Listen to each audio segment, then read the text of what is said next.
सर्वेभ्यो नमस्काराः। यद्यपि ह्यः अस्माकं पाठः अभवत्, किन्तु ह्यः तु केवलं परीक्षापत्रस्य पुनरवलोकनं कृतम् इत्यतः अद्यतनस्य पाठः अपि नवमः पाठः इत्येव परिगणयामि। तर्हि भवतां सर्वेषाम् अत्र पुनरेकवारं स्वागतं व्याहरामि। अस्तु, तर्हि परीक्षापत्रं तु अस्माभिः विस्तरेण दृष्टम्। अधुना किञ्चित् अग्रे गच्छामः।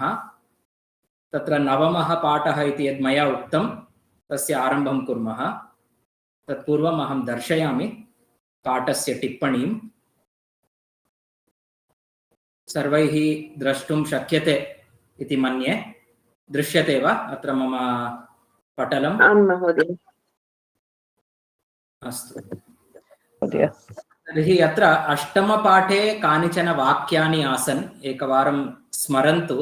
अभ्यासकार्यत्वेन प्रयोगपरिवर्तनार्थम् अहं कानिचन वाक्यानि दत्तवान्। तानि वाक्यानि एकवारं पुनः पश्यामः। तत्र प्रथमं वाक्यम् आसीत्, दिलीपः वसिष्ठं द्रष्टुं संकल्पितवान् इति तत्र प्रथमं वाक्यम् आसीत्। तस्य प्रयोगपरिवर्तनेन किं वाक्यं सिद्ध्यति इति एकवारं पश्यामः। तर्हि आदौ तत्र यद् वाक्यं दत्तम् अस्ति तत् कर्तरि अस्ति वा कर्मणि अस्ति वा? ಫಸ್ಟ್ ಇದು ಕರ್ತರಿ ಮೇಡಮ್, ಮತ್ತೊಂದು ಕರ್ಮಣಿ. ಕರ್ತರಿ ಪಕ್ಕದ್ದು ಕರ್ಮಣಿ. ಸಂಕಲ್ಪಿತವಾನ್ इति तवतु प्रत्ययः।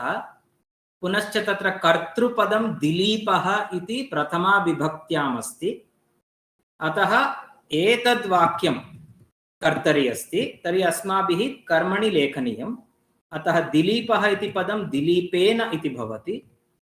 पुनश्च संकल्पितवान् इत्यस्य संकल्पितम् इति भवति। अत्र कश्चन क्लेशः।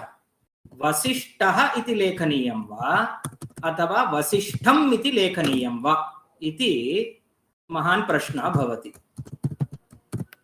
अनयोः द्वयोः किं रूपं साधु इति प्रश्नः भवति। इदानीं द्रष्टुम् इति एकं विशिष्टं पदम् अत्र अस्ति। द्रष्टुं नाम दर्शनक्रियां कर्तुं। पुनरेकवारं वदामि, दर्शनक्रियां कर्तुम्। इदानीं दर्शनक्रिया कर्तव्या चेत् तत्र किमपि वस्तु अपेक्षितम्। अस्तु, अहं पश्यामि इति यदि अहं वदामि तत्र आकांक्षा भवति। किं पश्यति? अहम् उद्यानं पश्यामि।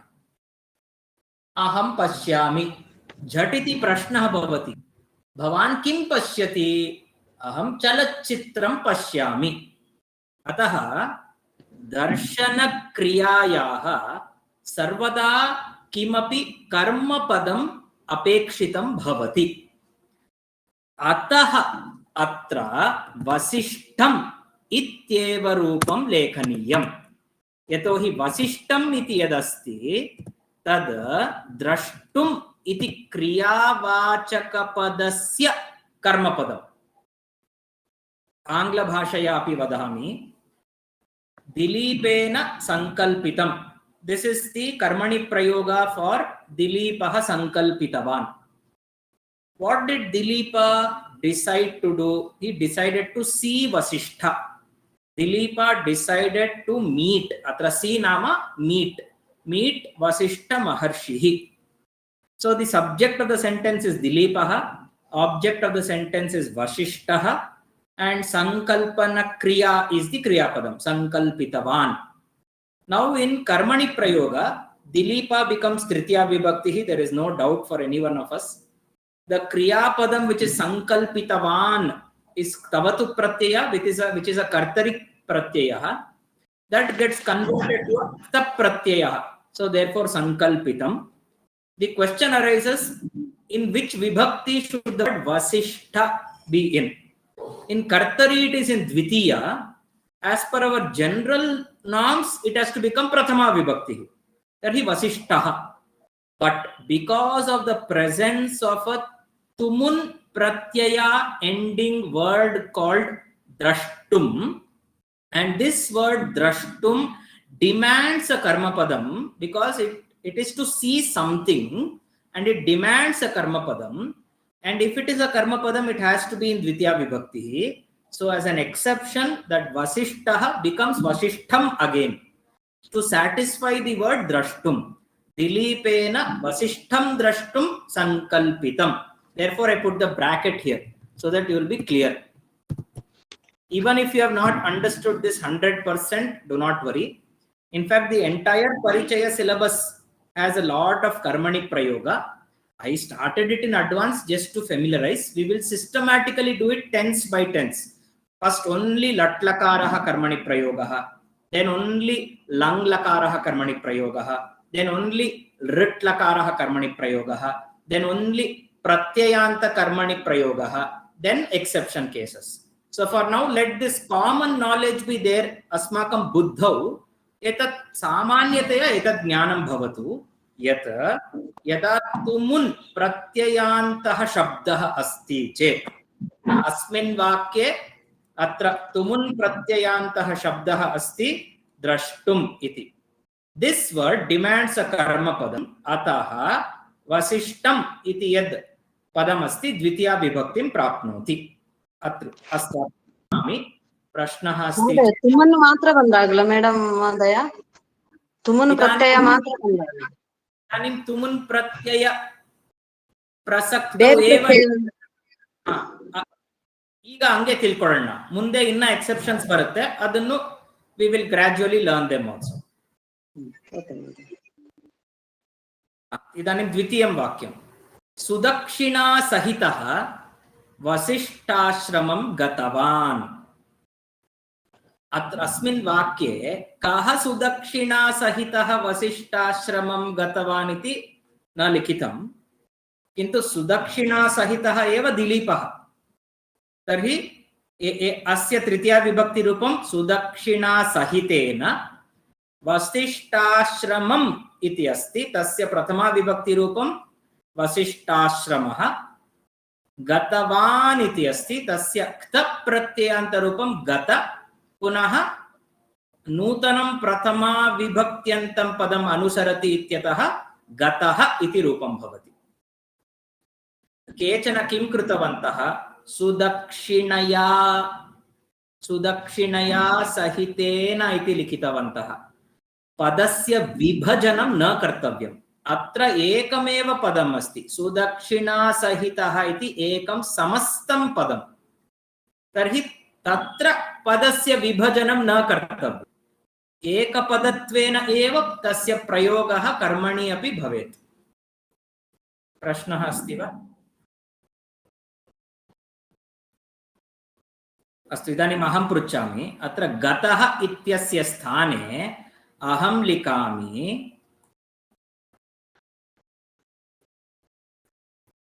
अगम्यत. एवं लिखामि चेत् साधु वा असाधु वा? अगम्यत लङ् लकार लङ् लकारः कर्मणि प्रयोगे गम् धातोः लङ् लकार रूपम्. साधु भगिनी वदति साधु इति. गतः इत्यस्य स्थाने अगम्यत. अन्येषां कः अभिप्रायः?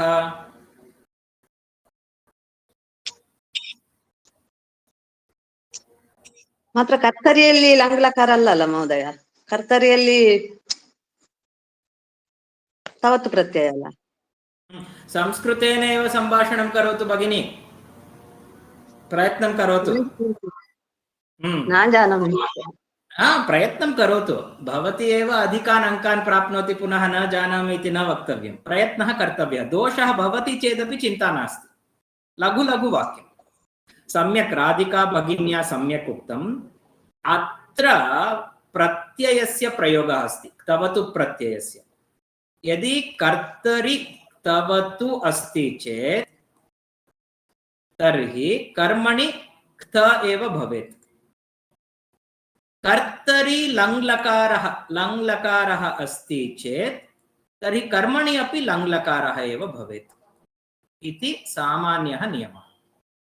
किन्तु यदि वयं केवलम् एतं वाक्यं पश्यामः, प्रयोगपरिवर्तनविषये अस्माकं चिन्तनं नास्ति, केवलं वाक्यस्वरूपं पश्यामः चेत् वाक्ये दोषः नास्ति। सुदक्षिणा सहितेन वसिष्ठाश्रमः अगम्यत इदं वाक्यमेव, किन्तु न इष्टं वाक्यं नास्ति। It is correct sentence by itself, but when we are asked to do prayoga parivartanam, if it is tavatu pratyayah in kartari, then karmani should have tap pratyayah only.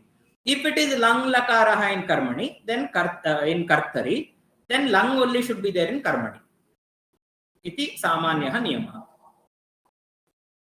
Astu agre gacchami. वसिष्ठः कारणम् अचिन्तयत्, वसिष्ठेन कारणम् अचिन्त्यत। कारणम् इति नपुंसकलिङ्गं पदम्, अतः प्रथमा विभक्तौ अपि समानं रूपम्। तत्र प्रश्नः अस्ति वा? प्रश्नः अस्ति चेत् अनम्यूट् कृत्वा पृच्छन्तु, यतोहि हैंड रेज क्रियते चेत् अहं द्रष्टुं न शक्नोमि। यदा अहं स्क्रीन शेयर करोमि तदा अहं भवतः द्रष्टुं न शक्नोमि, अतः साक्षात् अनम्यूट् कृत्वा भवन्तः एव पृच्छन्तु। तत्र त्वं देवेन्द्रं सेवितवान्, तव तु प्रत्ययः, अतः अत्र तत्र त्वया देवेन्द्रः सेवितः। शापवाक्यं मया न श्रुतं, शापवाक्यम् अहं न श्रुतवान्। शापवाक्यम् इति नपुंसकलिङ्गं पदम्, अतः प्रथमा द्वितीया विभक्तौ समानं रूपं भवति। नृपः अङ्गीकृतवान्, नृपेण, अत्र नृपेण अङ्गीकृतम् इति लेखनीयं वा अथवा अङ्गीकृतः इति लेखनीयं वा अथवा अंगीकृता इति लेखनीयं वा?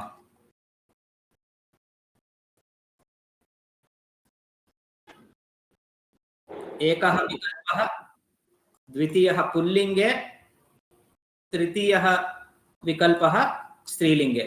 किं साधुरूपं भवति, किमर्थं च? स्त्रीलिङ्गपदं नास्ति। स्त्रीलिङ्गपदं निवारितं। तर्हि इदानीं विकल्पद्वयं, नपुंसकलिङ्गम् अथवा पुल्लिङ्गं। किं लिङ्गं साधु भवति अत्र?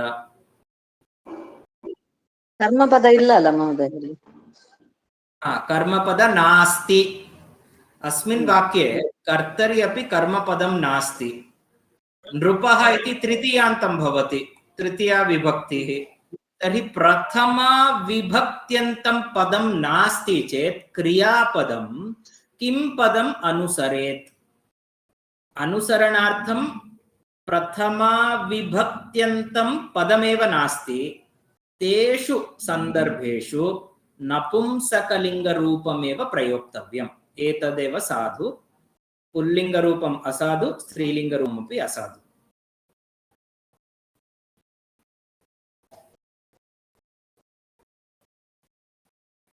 मित्राणि स्पष्टं वा एतावत् पर्यन्तम्? अग्रे गच्छामः। पुनरेकवारं वदतु।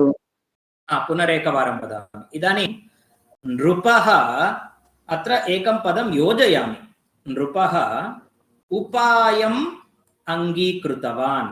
उपायः नाम सोल्यूशन्। उपायम् अङ्गीकृतवान् इति किमपि लिखामि।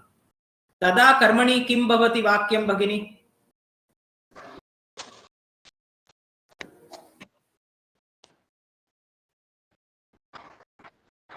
कोऽपि वदतु। नृपः उपायम् अङ्गीकृतवान्, तदा कर्मणि वाक्यं किं भवति? नृपेण उपायम् अङ्गीकृतम्। उपायम् इति पुल्लिङ्गपदमस्ति, अत्र द्वितीया विभक्तिरूपम्। अंगीकृतः। उपायम् अङ्गीकृतः। नृपेण उपायः अङ्गीकृतः। नृपेण उपायः अङ्गीकृतः। अत्र लिखामि अङ्गीकृतः।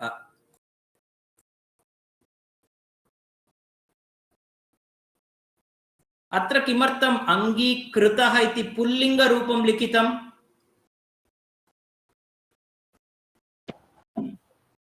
लिङ्गम् यतोहि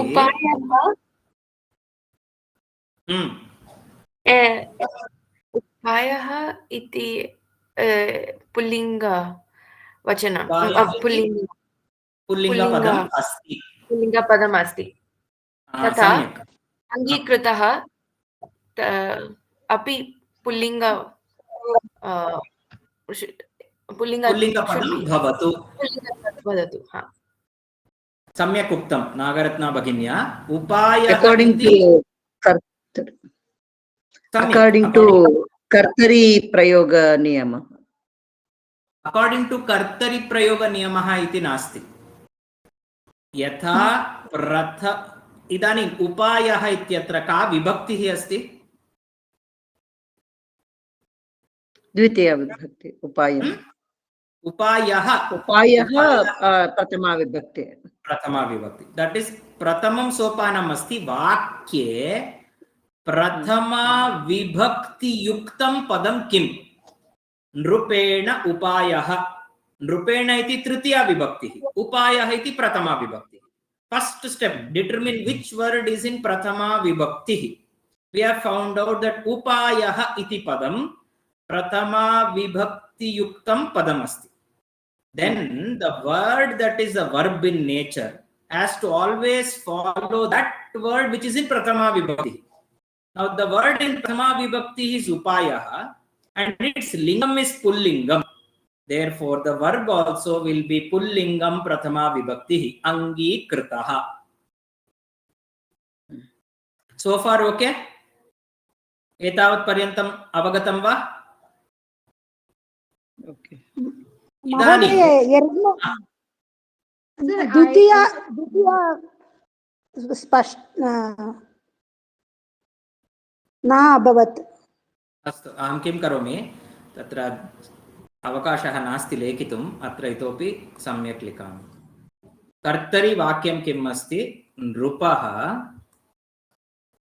उपायम् अङ्गीकृतवान्।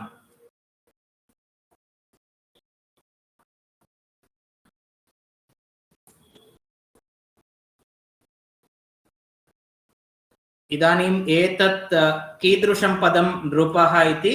कर्तृपदं। कर्तृपदम्। अत्र कर्मपदमस्ति उपायम् इति कर्मपदमस्ति। एतत् क्रियावाचकं, साक्षात् क्रियापदं नास्ति, तथापि क्रियाबोधकं पदम् इति कृत्वा क्रियापदमित्येव लिखामि अधुना। क्रियापदं सर्वदा वाक्ये किं पदम् अनुसरति? कर्मपदम् अनुसरति वा कर्तृपदम् अनुसरति वा? कर्तरियलि कर्तृ, कर्मणियलि कर्म। इदानीम् अस्माकं चर्चा कर्तरि एव अस्ति। क्रियापदं सर्वदा कर्तृपदम् अनुसरति। इदानीम् अत्र विभक्ति लिखामः। नृपः इति पदं प्रथमा विभक्तिः, उपायम् इति पदं द्वितीया विभक्तिः। क्रियापदं कर्तृपदम् एव अनुसरति इत्यतः अङ्गीकृतवान् इत्यपि प्रथमा विभक्तिः। लिङ्गस्य विषये अपि अनुसरणं भवति यदा प्रत्ययान्तः शब्दः अस्ति। अतः नृपः पुल्लिङ्गे अस्ति इत्यतः अङ्गीकृतवान् अपि पुल्लिङ्गे अस्ति। यदि अत्र नृपः इत्यस्य स्थाने यदि अहं राज्ञी इति लिखामि तर्हि अस्मिन् सन्दर्भे क्रियापदं किं भवति? अङ्गीकृतवती भवति। कृतवती इति भवति। अस्तु, केवलम् उदाहरणार्थम् अहं तथा उक्तवान्। इदानीं कर्मणि पश्यामः। कर्मणि के नियमाः? यत् प्रथमा विभक्तौ अस्ति तत् किं विभक्तिरूपं प्राप्नोति? तृतीया विभक्ति रूपम्। अहं केवलं संक्षेपेण अत्र त्रि इति किमपि लिखामि, तृ इत्येव लिखामि, संक्षेपेण एव सूचयामि, तृ इत्येव लिखामि। तर्हि अत्र साक्षात् रूपं किं भवति? नृपेण इति नकारः, नृपेण इति। इदानीम् उपायम् इति द्वितीया विभक्तिः, तद् किं विभक्तिरूपं प्राप्नोति? प्रथमा प्रथमा विभक्तिरूपं प्राप्नोति।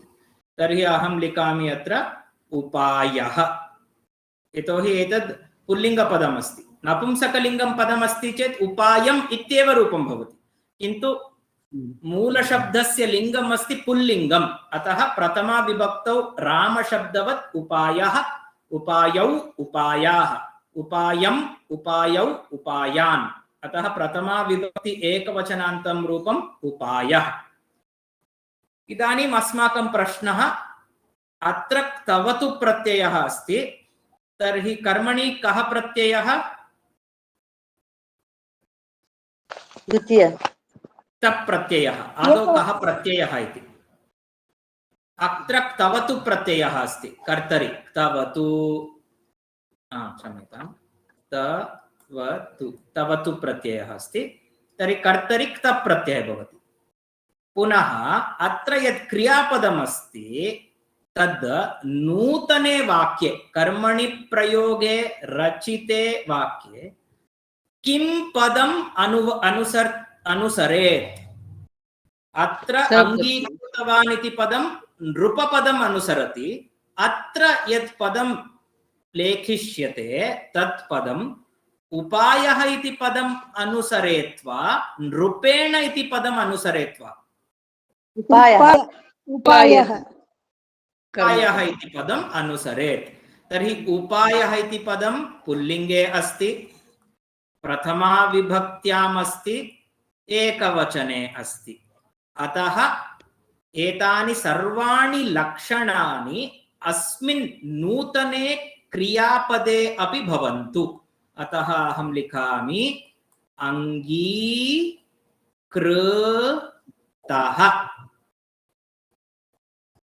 इदानीं परिशीलनं कुर्मः। अत्र क्तप् प्रत्ययः अस्ति वा? अस्ति।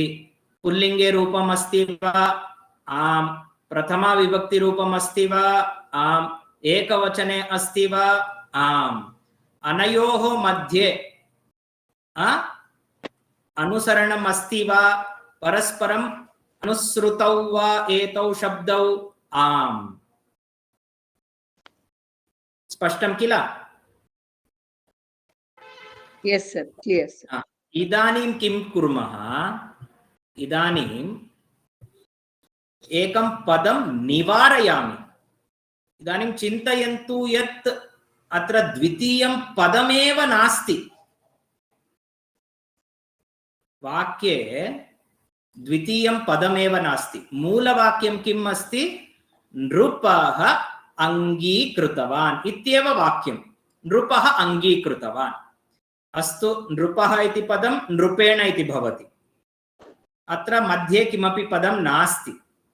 तर्हि अधुना अस्माकं प्रश्नः, क्रियाबोधकं पदम्, इदानीं प्रश्नः अस्ति, एकं तु निश्चितं यत् क्तप् प्रत्ययः एव भवति इति, किन्तु किं लिङ्गं, किं वचनं, का विभक्तिः? यतोहि अनुसरणार्थं पदमेव नास्ति। रूपालक्ष्मी भगिनी, अवगतं वा? अस्माकं समस्या का इति अवगतं वा? अवगतम्। पूर्वस्मिन् सन्दर्भे उपायः इति पदम् आसीत्, यस्य अनुसरणं कृत्वा अङ्गीकृतः इति रूपं सिद्धम् अभवत्। इदानीं मार्गदर्शनार्थम्, अनुसरणार्थम्, अनुकरणार्थं पदमेव नास्ति। तेषु प्रसंगेषु किं कर्तव्यं? तेषु प्रसंगेषु अस्माभिः बै डिफॉल्ट् इति यदुच्यते नपुंसकलिङ्गं, प्रथमा विभक्तिः, एकवचनम् इत्येव अस्माभिः तर्कणीयम्। अतः किं रूपं भवति? नृपेण अङ्गीकृतम् इत्येव बै डिफॉल्ट्। यदि अनुसरणार्थं किमपि पदं नास्ति, तेषु सन्दर्भेषु नपुंसकलिङ्गं, प्रथमा विभक्तिः, एकवचनम् इत्येव अस्माभिः स्वीकृत्य पदं रचनीयम्। Okay. न तु अङ्गीकृतः न तु अङ्गीकृता। डिफाल्ट् भवति अङ्गीकृतम्। यतोहि अत्र अनुसरणार्थं किमपि प्रथमा विभक्त्यन्तं पदमेव नास्ति। अस्तु। Sir, but Okay, sir. Sir. excuse me, sir. In the English translation, they've told the king accepted this. So can we write this was accepted by the king? Oh, in English translation, huh? English, when they have given the curse on Dilipa, that Nripaha Angikritavan has been written as the king accepted this. So I changed that into voice and I said this has been accepted by the king. आङ्ग्लभाषायां तत् सम्यक् अस्ति। Same way if I read etat Nripaha Angikrita. This is etat. इदानीं यदि कर्तरिवाक्ये एतत् इति पदम् अस्ति चेत् अत्र एतत् इति द्वितीया विभक्तिरूपं नपुंसकलिङ्गम् इति, अत्र एतत् इति नपुंसकलिङ्गं प्रथमा विभक्तिरूपं भवति। अङ्गीकृतम् इत्यपि नपुंसकलिङ्गं प्रथमा विभक्ति एकवचनं रूपं भवति, अतः दोषः न। किन्तु यदि मूलवाक्ये एतत् पदं नास्ति चेत् कर्मणि नूतनस्य पदस्य योजनं न कर्तव्यम्। Okay, got it. यानि पदानि कर्तरिवाक्ये सन्ति अत्र पदद्वयमेव नृपः अङ्गीकृतवान्, पदद्वयस्य प्रयोगेण एव कर्मणि अपि वाक्यं रचनीयं। प्रथमं पदं द्वितीयं पदं, नूतनपदस्य अभिनिवेशः न कर्तव्यः। अस्तु महोदय। अस्तु, इदानीं अग्रे गच्छामः। Why can't we take Angikritavan as the to convert as Angikritavan is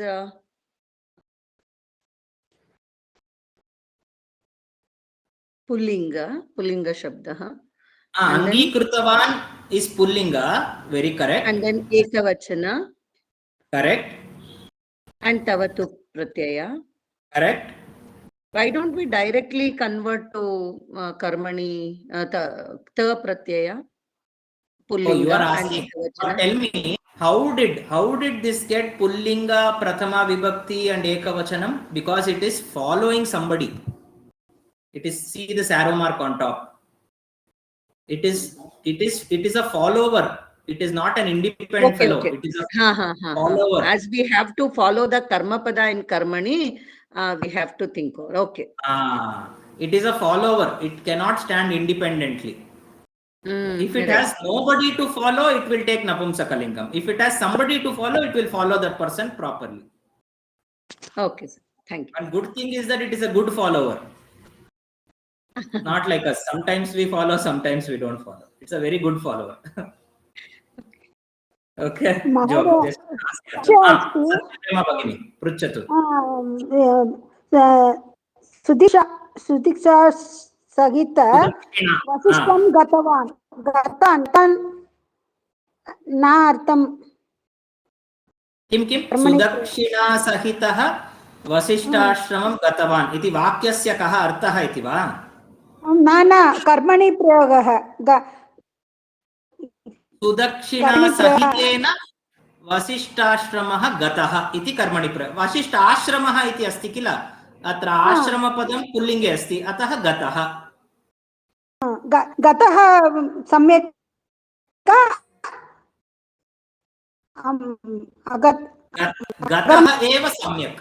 गतः एव सम्यक्। यतोहि अत्र तवतु प्रत्ययः अस्ति, यदि प्रत्ययः अस्ति कर्तरि अत्रापि प्रत्ययः एव भवेत्, तप्रत्ययः। गतः इत्येव सम्यक्, गम्यत अगम्यत इति असम्यक् अत्र।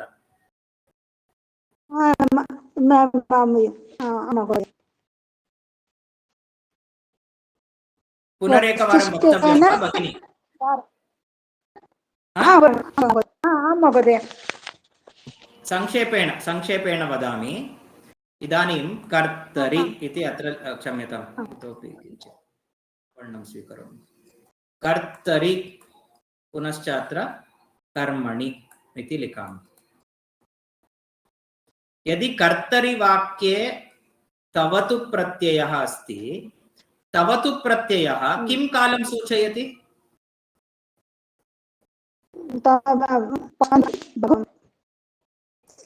भूतकालं सूचयति। तर्हि कर्मणि इदानीं भूतकालसूचकानि पदानि अस्माकं कृते लङ् इति कश्चन प्रत्ययः अस्ति, लुङ् इति कश्चन प्रत्ययः अस्ति, लिट् इति कश्चन लकारः क्षम्यतां, लङ् लकारः अस्ति, लुङ् लकारः अस्ति, लिट् लकारः अस्ति, तप् प्रत्ययः अस्ति। 4 ऑप्शन्स् अस्ति। यदि कर्तरि तवतु प्रत्ययः अस्ति चेत् कर्मणि कस्य प्रयोगः कर्तव्यः? तप् प्रत्ययस्य एव प्रयोगः कर्तव्यः। यदि कर्मणि लङ् लकारः अस्ति तर्हि कर्मणि कस्य प्रयोगः कर्तव्यः? लङ् लकारस्य एव प्रयोगः कर्तव्यः, समानं भवेत्।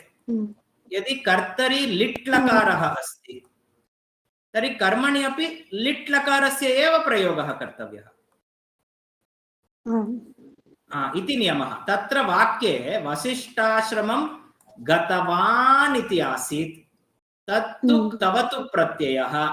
तर्हि इदानीम् अस्माकम् उत्तरं तप् प्रत्ययान्तः शब्दः भवेत्। तत्र गत लिङ्गं किम्? आश्रमः इति पुल्लिङ्गे, अतः गतः इति रूपं। वसिष्ठाश्रमः गतः।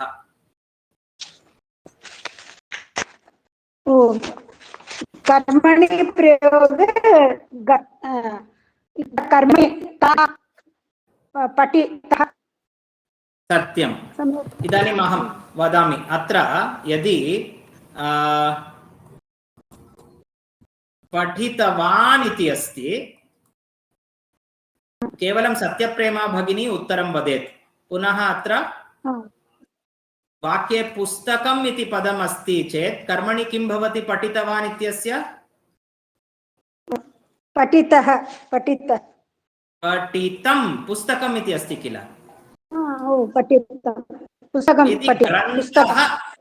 यदि ग्रन्थः इति पदम् अस्ति चेत् तर्हि पठितवान् इति पदम् अत्र किं भवति?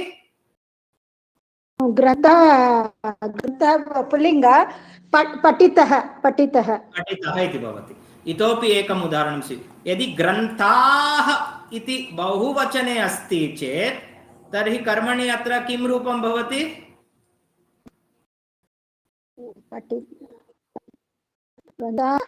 पठिताः। वेरी गुड, पठिताः इति भवेत्। यदि अत्र गीता भगवद्गीता इति पदमस्ति चेत् तर्हि अत्र किं पदं भवति? पठिता गीता स्त्रीलिङ्गः। अयमेव नियमः।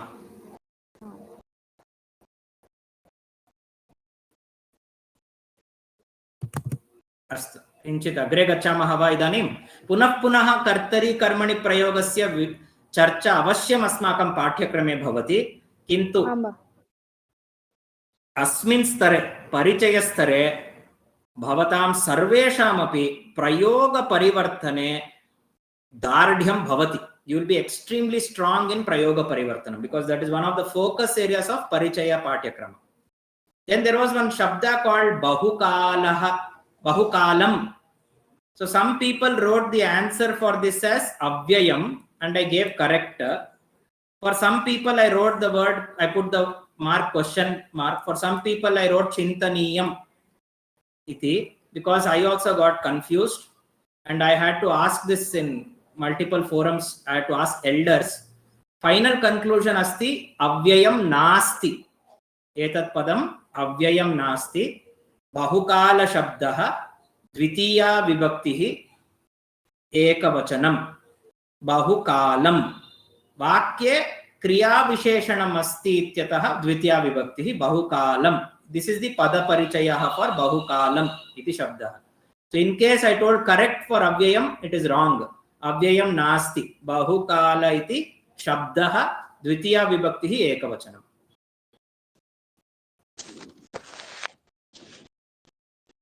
द्वितीया भक्ति एकवचन नेक्स्ट भविष्यति वेरी सिंपल सरलम पदम अस्ति भूधातुः कर्तरि लृट् लकारः प्रथम पुरुषः एकवचनं किन्तु अपरः अपि कश्चन भविष्यत् शब्दः अस्ति भविष्यत् इत्यस्य अर्थः फ्यूचर इति भविष्यत् इत्यस्य अर्थः फ्यूचर इति सप्तमी विभक्तिः एकवचनं भविष्यति इन फ्यूचर इति अर्थः इन फ्यूचर सप्तमी इत्यस्य इन ऑन एट इति विकल्पत्रयम् अस्ति इदानीम् अनयोः मध्ये किम् उत्तरं साधु प्रथमम् उत्तरं साधु वा द्वितीयम् उत्तरं साधु वा तद् एतस्य निर्णयार्थं मूलवाक्यं द्रष्टव्यं तत्र मूलवाक्ये कस्मिन् अर्थे एतत् पदं प्रयुक्तम् अस्ति in which meaning this word has been used there it has been used in the sense of kriya padam kartari lut so only this answer will be accepted the second answer will not be accepted technically it is correct but in the context of the passage dilipasya shapa vruttantah in that bhavishyati is used as a kriya padam it is not used as a nama padam with saptami vibhakti ekavachanam therefore first answer only will be considered correct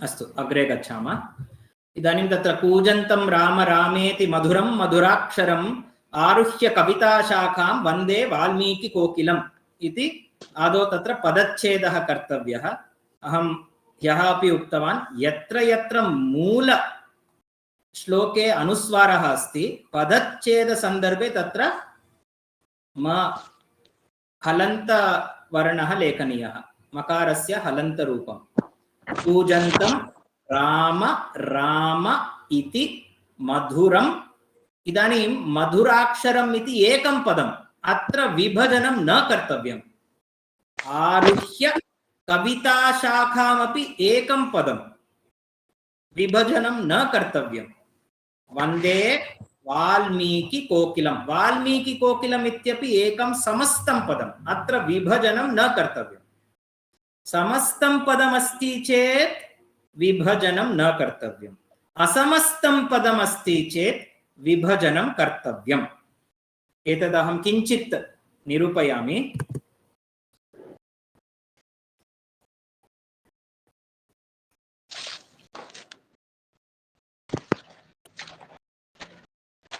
क्षम्यताम्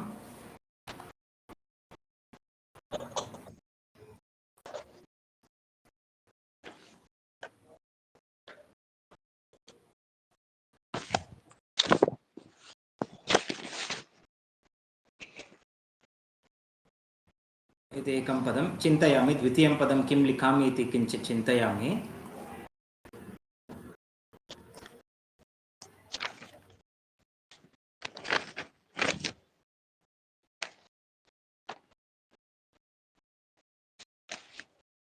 अत्र प्रथमं पदं किं लिखितं मया कोऽपि पठति वा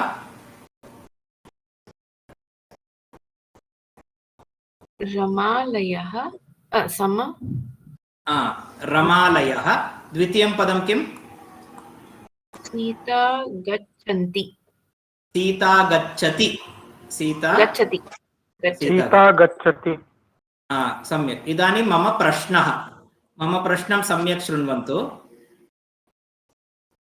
रमालयः समस्तं पदमस्ति वा पदद्वयस्य सन्धिः अस्ति वा सीता गच्छति समस्तं पदमस्ति वा पदद्वयस्य सन्धिः अस्ति वा अत्र इति प्रथमपद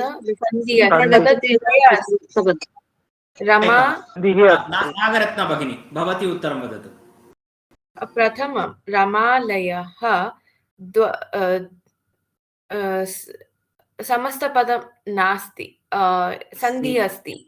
सन्धिः अस्ति ओके सो समस्तपदं नास्ति द्वितीयस्य किं सीता गच्छति समस्तपदम् अहमपि चिन्तयामि रमालय समस्तपदं महोदय इदानीं राधिका भगिनी रमालयः समस्तं पदमस्ति सीता गच्छति ಸಮಸ್ತ ಪದ ಅಲ್ಲ, ಗಚ್ಚತಿ ಕ್ರಿಯಾಪದ, ಸೀತಾ ನಾಮಪದ.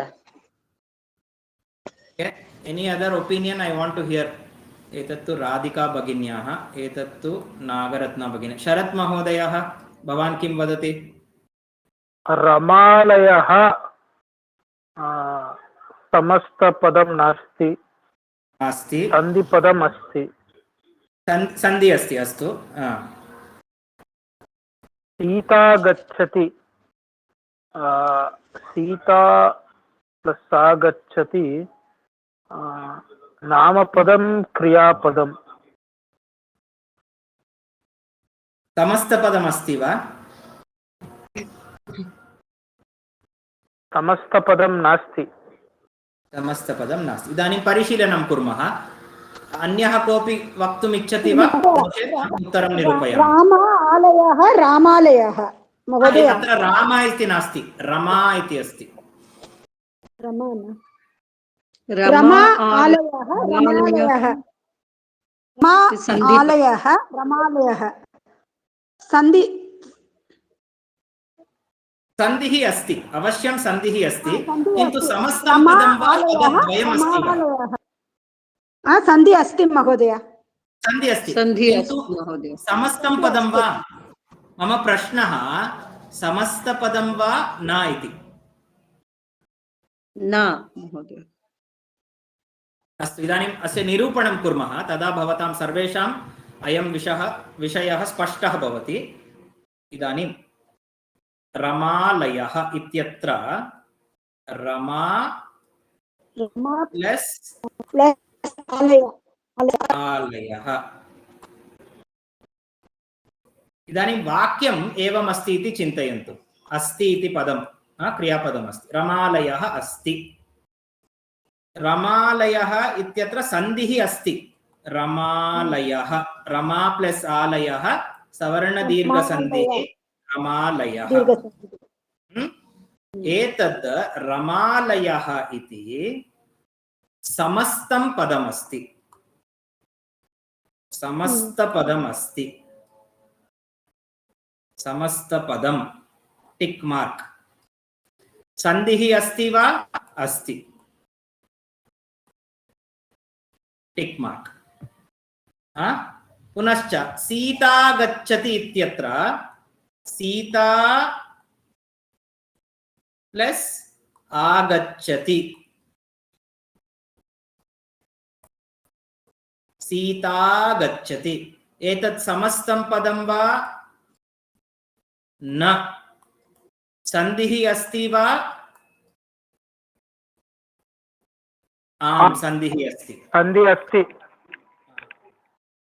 एतत् स्मरन्तु, समस्तं पदम् अस्ति चेत् समस्तपदं नास्ति चेदपि उभयत्र सन्धिः भवितुम् अर्हति. उभयत्रापि सन्धिः भवितुम् अर्हति. अतः सन्धिं दृष्ट्वा समस्तपदं वा असमस्तपदं वा इति वक्तुं न शक्यते. You cannot decide whether it is a compound word or a combination of two individual words by the fact of sandhi's existence. Because in compound words also sandhi rules will apply. In the joining of two independent words also sandhi rule will apply. So in both places sandhi can happen. Therefore sandhi can't become the basis for us to decide whether a word is samasta padam or a vyasta padam. Vyasta is opposite of samasta, separated. Vyasta padam. Then what is the yes, please ask. How do we identify samasta padam? How do we identify samasta padam? Excellent question. So now we will examine here Kavita Shakham. Okay. To our eyes, what does it appear that this is a combination of two elements? Kavita ಶಾಖ ಎರಡು ಸ್ತ್ರೀಲಿಂಗ. ಮತ್ತೆ ಎರಡು ಭಾಗ ಅಂತ ನಮ್ಮ ಮನಸ್ಸಿಗೆ ಅನ್ಸುತ್ತೆ ಅಲ್ವಾ? ಇದು ಒಂದೇ ಪದ ಅಂತ ನಮ್ಗೆ ಎರಡು ಪದ ಜಾಯಿನ್ ಆಗಿ ಒಂದು ಪದ ಆಗಿದೆ ಅಂತ ಏನೋ ಒಂದು ನಮ್ಗೆ ಒಂದು ಐಡಿಯಾ ಸಿಗುತ್ತೆ. ಇದು ಕವಿತಾ ಶಾಖಾಮ್ ಅಂದಾಗ ಇವಾಗ ಸುಮ್ನೆ ರಾಮ ಅಂತ ನೋಡಿದಾಗ ಇಲ್ಲಿ 2 ಪದ ಇದೆ ಅಂತ ನಮ್ಗೆ ಭಾವನೆ ಬರುತ್ತಾ? ಇಲ್ಲ. ಇಲ್ಲ ಇಲ್ಲ. ಬಟ್ ಕವಿತಾ ಶಾಖಾಂ ಅಂತ ನೋಡಿದ ತಕ್ಷಣ ನಮ್ಗೆ ಏನೋ 2 ಭಾಗ ಇದೆ ಅಂತ ನಮ್ಗೆ ಅನ್ಸುತ್ತೆ. ಯಾಕೆಂದ್ರೆ ಕವಿತಾ ಅನ್ನೋದು ಒಂದು ಭಾಗ, ಶಾಖಾಂ ಅನ್ನೋದು ಒಂದು ಭಾಗ. ಈಗ ಕವಿತಾ ಶಾಖಾಮಲ್ಲಿ ಇದು 2 ಪದಾನ ಇಲ್ಲ ಒಂದು ಸಮಸ್ತ ಪದಾನ ಅಂತ ನಾವು ಹೆಂಗ್ ತಿಳ್ಕೋಬೇಕು ಅಂತ ನಾವು ಕಂಡುಹಿಡಬೇಕು. ಸೊ ರಿಮೆಂಬರ್, ಸೊ ಕವಿತಾ ಶಾಖಾಂ, ಕವಿತಾ ಶಾಖಾಂ.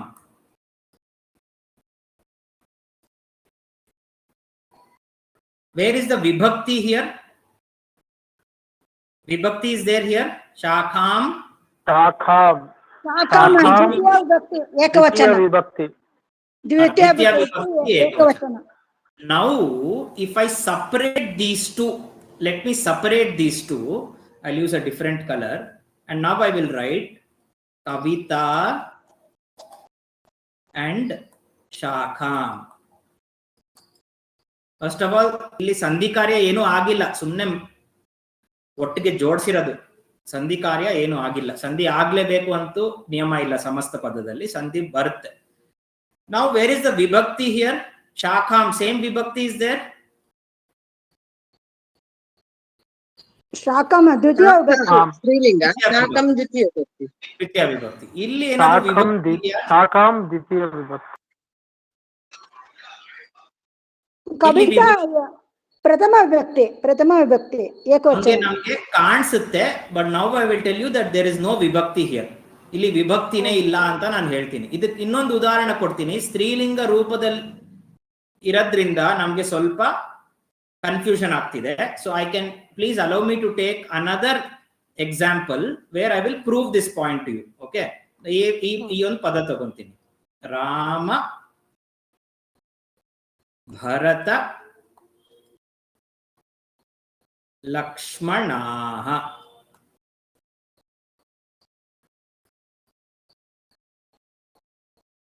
ಇಲ್ಲಿ ಇನ್ನೊಂದು ಬರ್ತೀನಿ.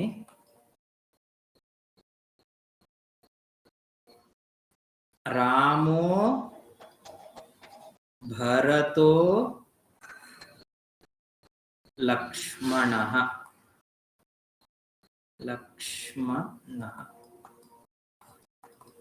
ಇದು ಸುಮ್ಮನೆ ಸೈಡ್ ಅಲ್ಲಿ ಇರಲಿ. Now this is a samastam padam. This is a samastam padam.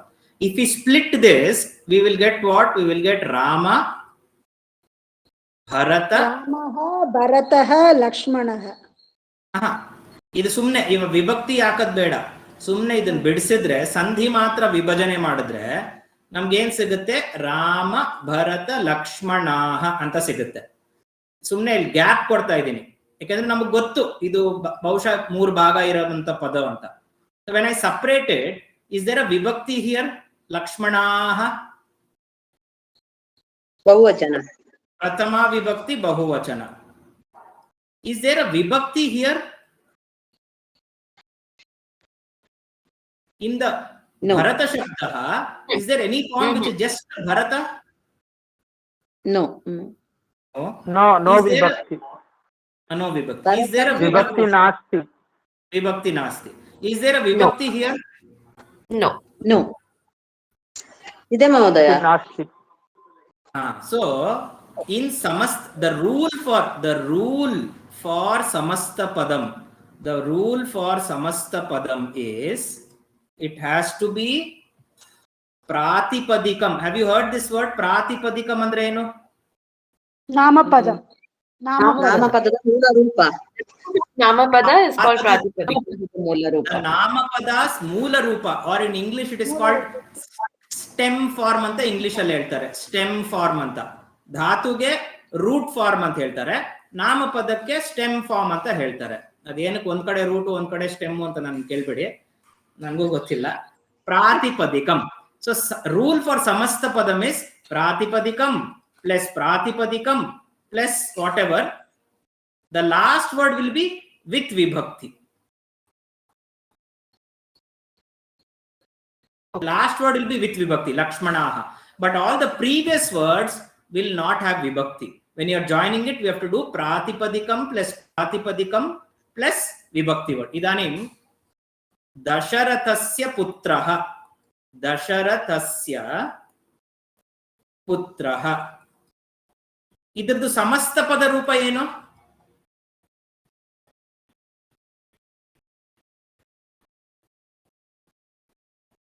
ಇದ್ರದ್ದು ಸಮಸ್ತ ಪದ ರೂಪ ಏನು? ದಶರಥ ಕರೆಕ್ಟ್. ದಶರಥ plus ಅಸ್ಯ ದಶರಥ ಪುತ್ರ. ದಶರಥ ಇದರದ್ದು ಪುತ್ರ ಸಮಸ್ತ ಪದ ರೂಪ ದಶರಥ ಪುತ್ರ. ಪುತ್ರ ಅನ್ನೋದು ವಿಭಕ್ತಿ ಯುಕ್ತವಾಗಿದೆ, ಬಟ್ ದಶರಥಸ್ಯ ಅನ್ನೋದು ವಿಭಕ್ತಿ ಲೋಪ ಆಯಿತು. ವಿಭಕ್ತಿ ಮೂಲ ರೂಪ is had because the rule is pratipadam. Last word will have with vibhakti.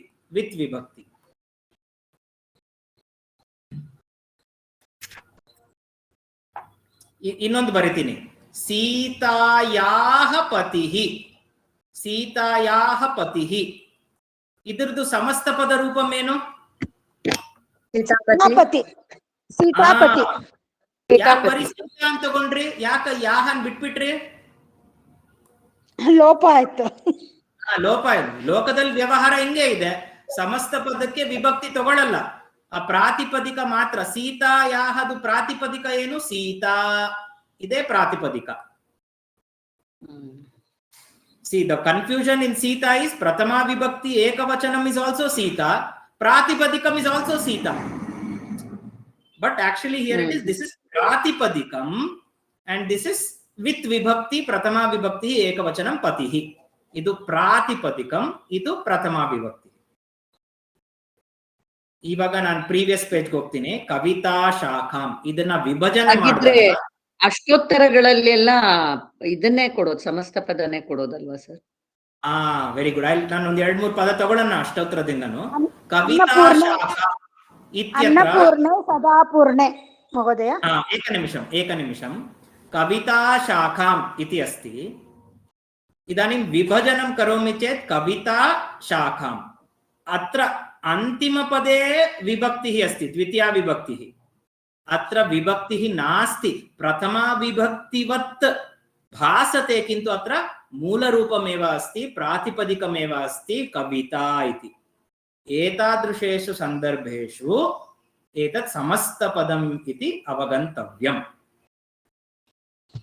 ತರ್हि Kavita ಶಾಖಾಂ ಇತಿ ಸಮಸ್ತಂ ಪದಂ, ಮಧುರಾಕ್ಷರಂ ಇತಿ ಸಮಸ್ತಂ ಪದಂ. ಮಧುರಾಕ್ಷರಂ ಇದ್ರದ್ದೊಂದ್ಸಲಿ ನೋಡೋಣವಾ, ಇದು ಸಮಸ್ತ ಪದನ ಇಲ್ಲ ವ್ಯಸ್ತ ಪದನ ಅಂತ? ಸಮಸ್ತ ಪದ ಸಂಧಿ ಬಂದಿದೆ ಮಹೋದಯ. ಸಂಧಿ ಅಷ್ಟೇ. ಮಧುರ. ಸಾರಿ ಮಧುರಾಕ್ಷರಂ. ಇದನ್ನ ಸಂಧಿ ಮಾಡಿ. ಮಧುರ ಅಕ್ಷರಂ. ಮಧುರ ಪ್ಲಸ್ ಅಕ್ಷರಂ, ರಾ ಅಂತ ಬರಲ್ಲ, ಅಕ್ಷರಂ. ಮಧುರ ಅಕ್ಷರಂ. ಇಲ್ಲಿ ನಿಮಗೆ ವಿಭಕ್ತಿ ಕಾಣಿಸ್ತಾ ಇದೆಯಾ? ಅಕ್ಷರಂ. ಪ್ರಥಮಾ ವಿಭಕ್ತಿ ನಪುಂಸಕಲಿಂಗಂ. ಫಸ್ಟ್ ಲಿಂಗ ಬರ್ಬಿಡ್ತೀವಿ. ನಪುಂಸಕಲಿಂಗಂ ಪ್ರಥಮಾ ವಿಭಕ್ತಿ ಏಕವಚನಂ. ಇಲ್ಲಿ ನಿಮ್ಗೆ ಏನಾದ್ರೂ ವಿಭಕ್ತಿ ಕಾಣಿಸ್ತಾ ಇದೆಯಾ? ಇಲ್ಲ ಸರ್. ಇಲ್ಲ. ಮಧುರಃ ಅಂತಿದ್ರೆ ಪುಲ್ಲಿಂಗ, ಮಧುರಂ ಅಂತಿದ್ರೆ ನಪುಂಸಕಲಿಂಗ, ಮಧುರಾ ಅಂತಿದ್ರೆ ಸ್ತ್ರೀಲಿಂಗ. ಇಲ್ಲಿ ಕೇವಲ ವಿಶೇಷಣ ಇತ್ತು. ಇಲ್ಲಿ ಬರೀ ಪ್ರಾತಿಪದಿಕ ಇದೆ. ವಿಭಕ್ತಿ ಪ್ರತ್ಯಯಾಂತಂ ರೂಪಂ ನಾಸ್ತಿ, ಅತಃ ಅತ್ರ ವಿಭಕ್ತಿ ನಾಸ್ತಿ. ಏತತ್ ಪ್ರಾತಿಪದಿಕಂ, ಪ್ರಾ ಅಂತ ಬರಿತೀನಿ. ಅದಕ್ಕೆ ಇದು ಸಮಸ್ತಂ ಪದಂ. ಸರ್, ಇವಾಗ ನಾವು ಮಾತ್ರ ಹಾಕೋಬೇಕು ಅಂತ ಹೆಂಗ್ ಗೊತ್ತಾಗುತ್ತೆ? One minute. ಒಂದು ಒಳ್ಳೆ ಎಕ್ಸಾಂಪಲ್ ಸಿಕ್ತು ಮಧುರಾಕ್ಷರಮ್ಮೆ. ಲೆಟ್ ಮೀ ಯೂಸ್ ದಿಸ್ ಮಧುರಾಕ್ಷರಂ. ಇವಾಗ ಇದನ್ನ ಹೇಳಿ, ಇದು ಸಮಸ್ತ ಪದನ ಇಲ್ವಾ ಅಂತ.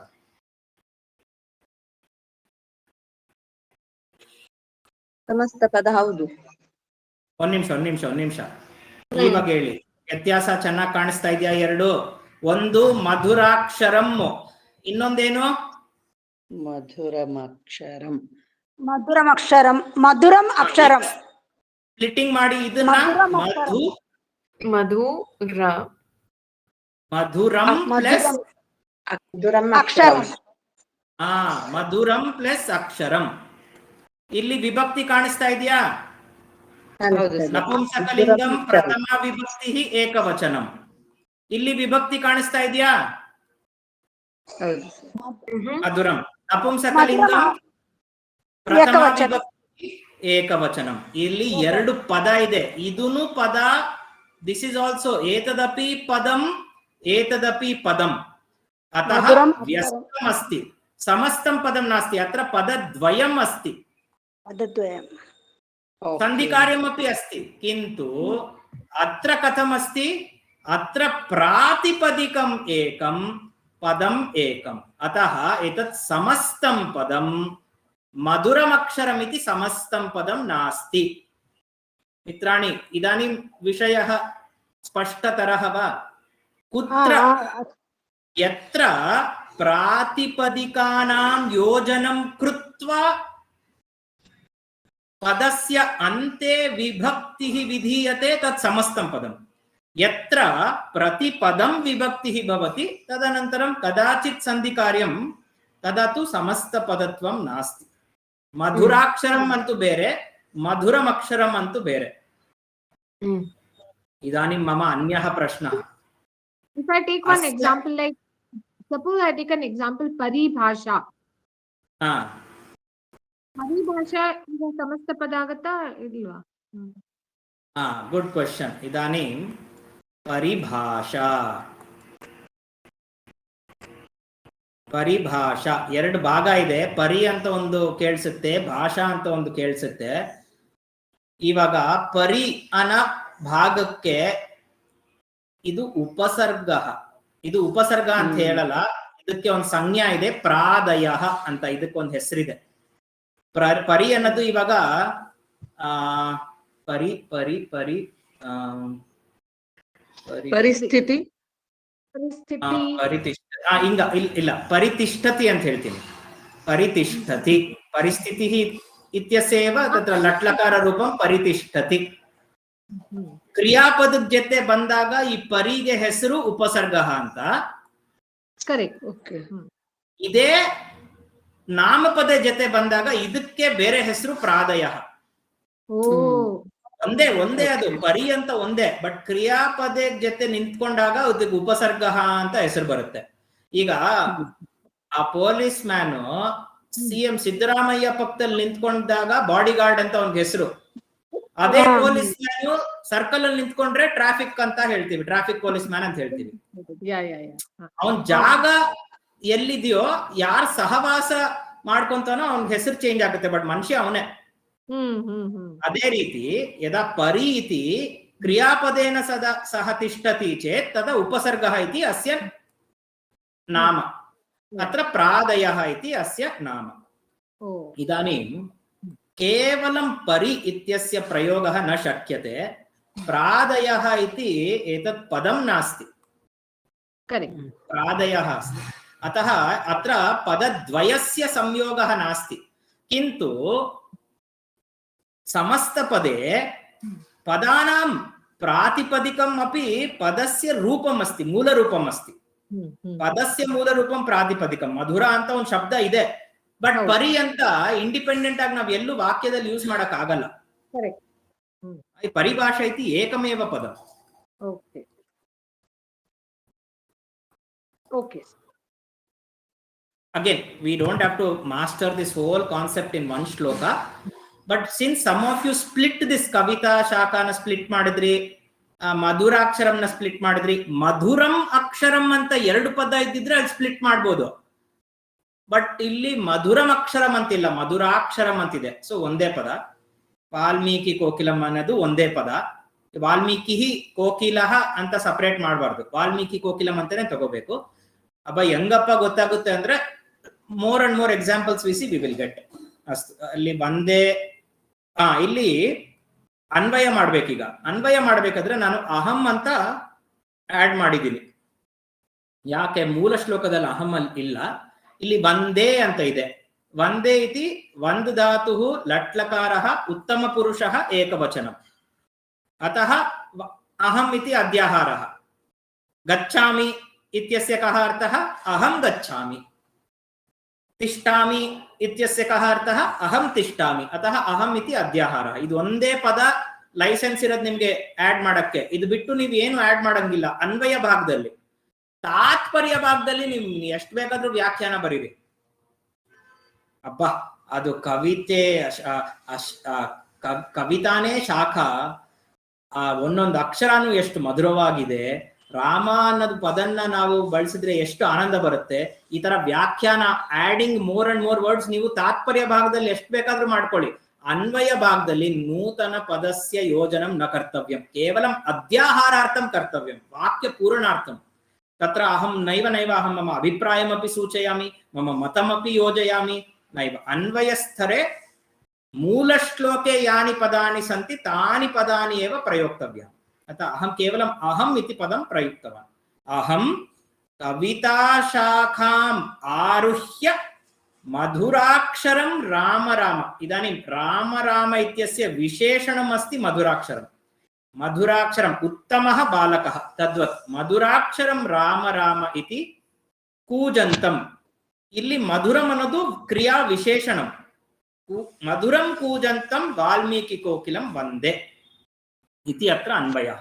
मधुराक्षरम् इति रामपदस्य विशेषणं, पुनः मधुरम् इति क्रियाविशेषणं, मधुरं कूजन्तम् इति. कूजन्तम् इत्यत्रापि तत्र शत्रुप्रत्ययः द्वितीया विभक्तिः एकवचनम् इति किञ्चित् पदपरिचयमपि अत्र अहम् अस्मिन् टिप्पण्यां लिखितवान्. महोदय, एकः संशयः अस्ति.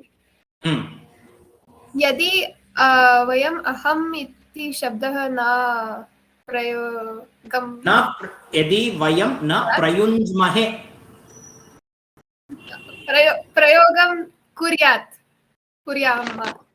कुर्याम, यदि वयं प्रयोगं न कुर्याम, किं भवति? समीचीनं वा नास्ति वा? चीनम् एव. वन्दे अस्ति किल, वन्दे वित् वन्दे ओन्ली वी केन् वयम् अवगन्तः. इदानीम् एषा परीक्षा अस्ति. परीक्षकः किम् इच्छति? किं मम छात्रः सम्यक् अवगतवती वा न इति परीक्षकः ज्ञातुम् इच्छति. इदानीं केवलं वन्दे अहम् इति न लिख्यते चेत् परीक्षकः ऊहां करोति. अज्ञात्वा अहम् इति पदं सा त्यक्तवती वा, ज्ञात्वा अहम् इति पदं सा त्यक्तवती वा इति परीक्षकः न जानीयात्. अतः परीक्षकः किं चिन्तयति? अज्ञात्वा एव सा अहम् इति पदं त्यक्तवती, अतः अहं -½ मार्क् करोमि. अस्तु अस्तु.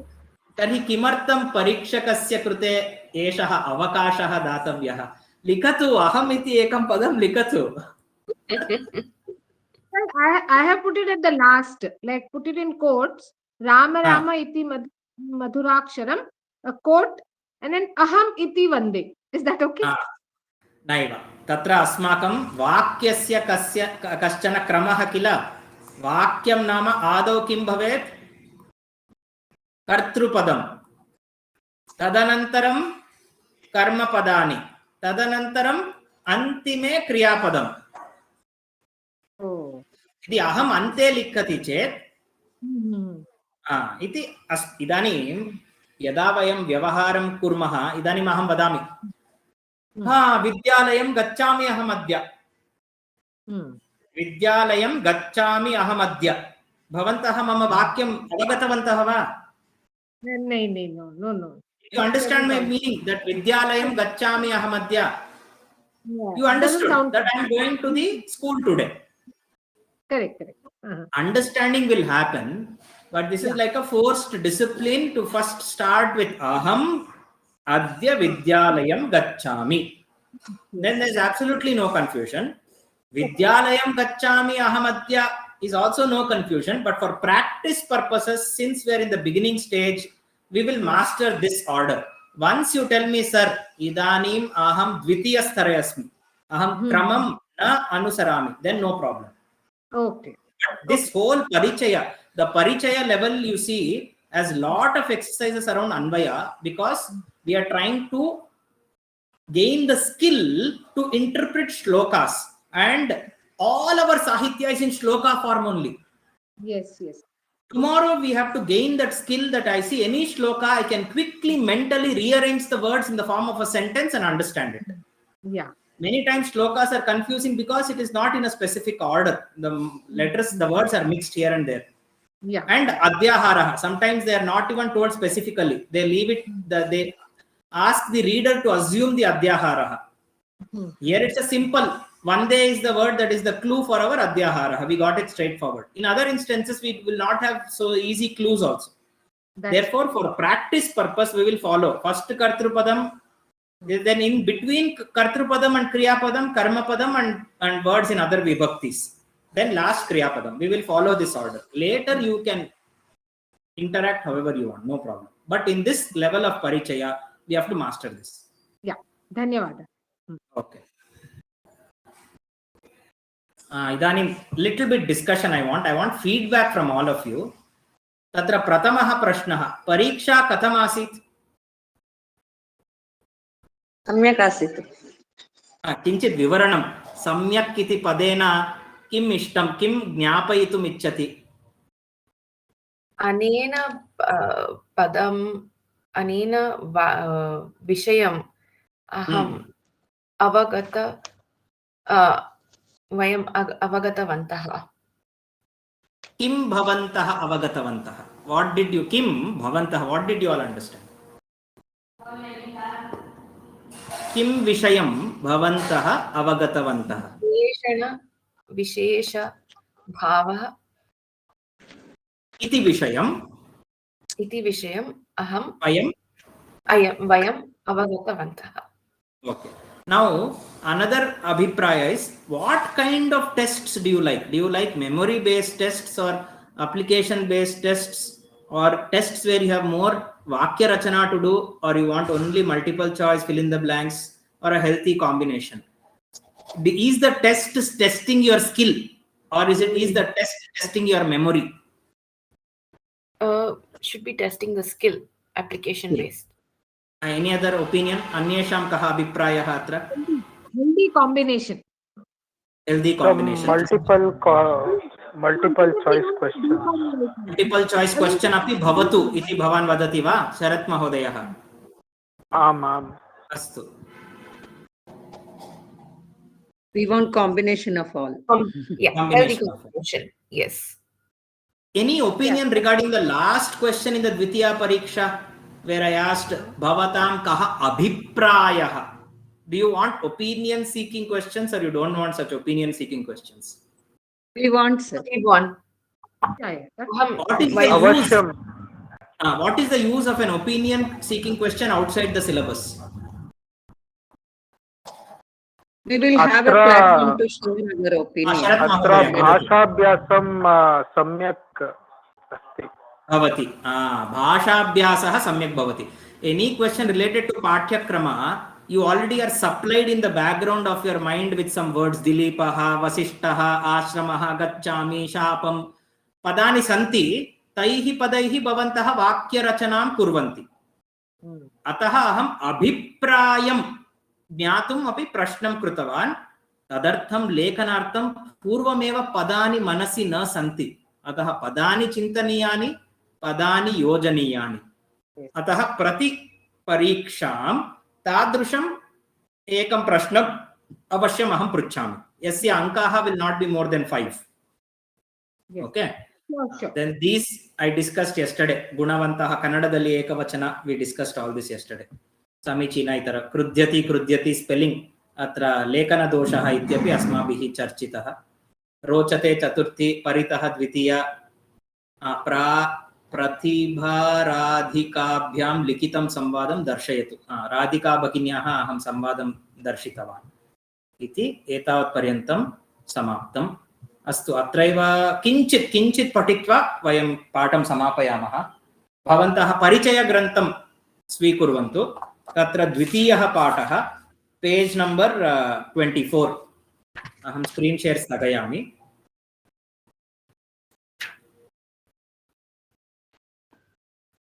Page number 24।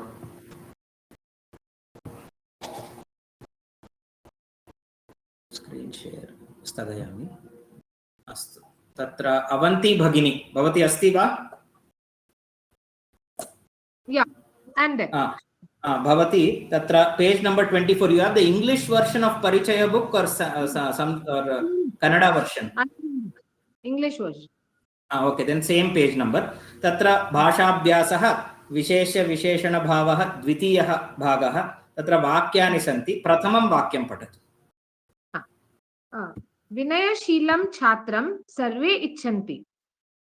अत्र विशेषणं पदं किम्? विशेषणं पदं विनयशीलं। विशेष्य पदं छात्रं। पदद्वयोः का विभक्तिः? विनय छात्रं इज द्वितीया विभक्ति। विनयशीलं सेम विनयशीलं आल्सो द्वितीया विभक्तिः। साधु। इदानीं रूपालक्ष्मी द्वितीयं वाक्यं पठतु। उद्याने उन्नताः वृक्षाः सन्ति। तानि एव उत्तराणि वक्तव्यानि। विशेषणं किं, विशेष्यं किं, लिङ्गं किं, विभक्तिः का, वचनं किम्?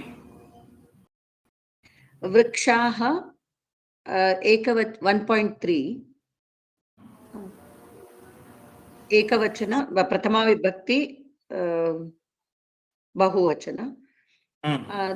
Same will Visheshana will follow the same. Unnataha. लिंगम किम पदद्वयस्य?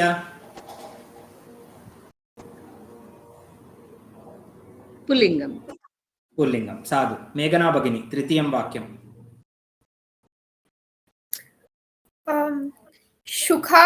शुकाः मधुराणि फलानि खादन्ति। विशेषणपदं मधुराणि, फलानि विशेष्यपदं, नपुंसकलिंग बहुवचनं। विभक्तिः?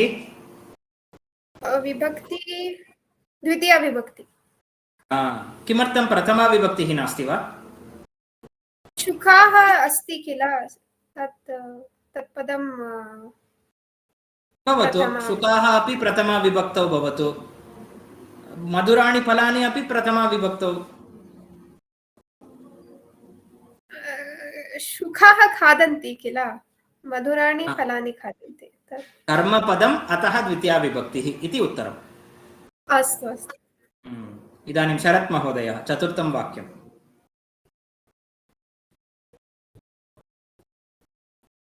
चतुर्थवाक्यं नार्यः लघूना कन्दुकेन क्रीडन्ति। विशेषणपदं लघूना, कन्दकेन विशेष्यपदम्।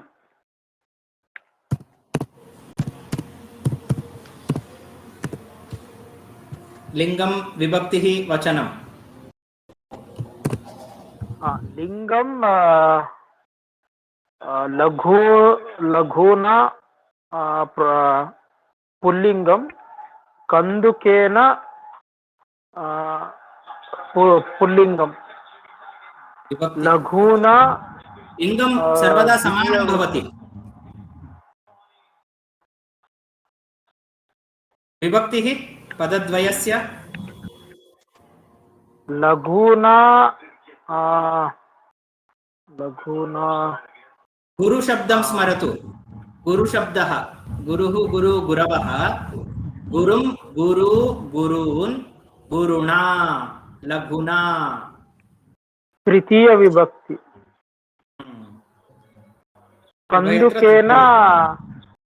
कन्दुकेन चतुर्थी विभक्ति। कथं तृतीया विभक्तिः? रामः रामौ रामाः, रामं रामौ रामान्, रामेण, कन्दुकेन। ಕಂದುಕೇನ ತೃತೀಯ ವಿಭಕ್ತಿ. पुनश्च उभयत्र एकवचनम्. इदानीं तत् तं श्लोकं ಲಘೂನ स्मरतु. ಏಕವಚನ, हम्म। ಕಂದುಕೇನ ಏಕವಚನ. सर्वदा समानं वचनं समानं लिङ्गं समाना विभक्तिः. किमर्थं? विशेष्य विशेषण भावस्य अयमेव नियमः. तर्हि विशेषणम् अन्यस्मिन् वचने पुनश्च विशेष्यम् अपरस्मिन् वचने इति न भवति. अस्तु, इदानीं राधिका राधिका नाम तत्र एका एव राधिका अस्ति अद्य. बालिका दीर्घया लेखन्या लिखति. तृतीय विभक्ति स्त्रीलिंग एकवचन. दीर्घया विशेषणं लेखन्या विशेष्यम्. नागरत्ना भगिनी. सर्वे नूतनैः पुष्पैः अर्चन्ति.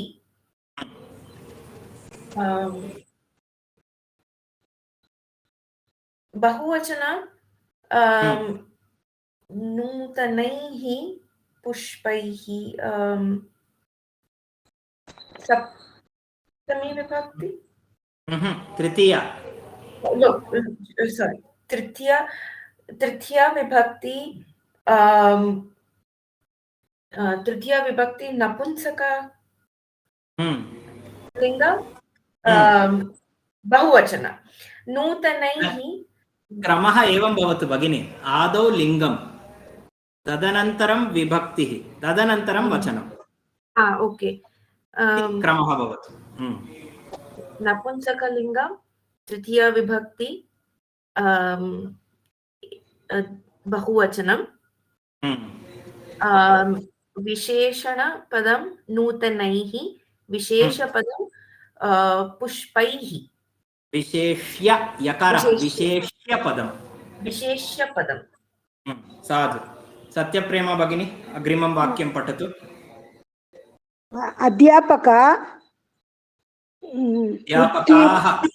अध्यापकाः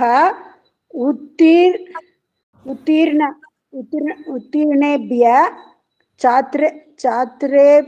छात्रेभ्यः प्रशस्तिपत्रं प्रयच्छन्ति. पुनरेकवारं पठतु. पुनरेकवारं तत्र विसर्गाः न पठिताः. पुनरेकवारं. अध्यापकाः उत्तीर्णेभ्यः छात्रेभ्यः प्रशस्तिपत्रं ಪ್ರಯಚ್ಛಂತಿ.